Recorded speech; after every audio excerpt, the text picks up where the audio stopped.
And then what we see as well, Elijah blesses Ahab. Ahab is his enemy.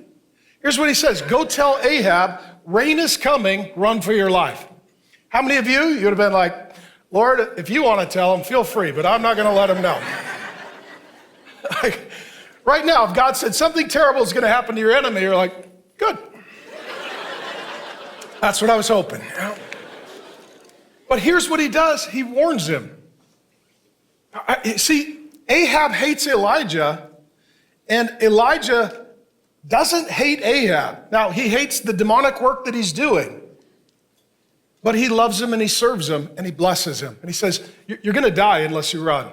The flood is coming. Jesus tells us two things that are incredible, and Elijah demonstrates them. Number one, forgive your enemies. Is that hard? No, it's impossible. It takes the Holy Spirit and a miracle.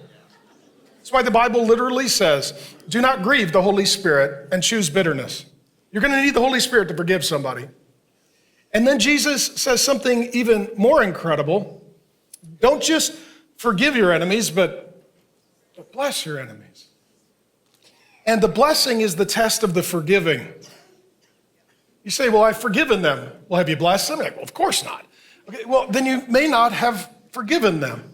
Because once you forgive someone, the test or proof of forgiving them is blessing them. Ultimately, what I love about Elijah here, he doesn't take it personal, he doesn't make it personal.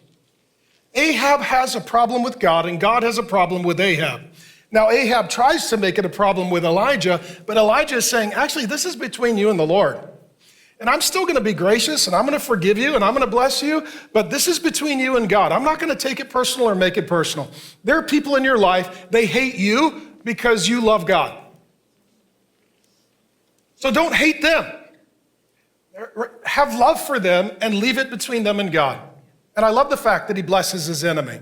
Howdy, Pastor Mark here. Thanks for viewing the clip. And if you'd like the entire sermon, we've got it ready to go.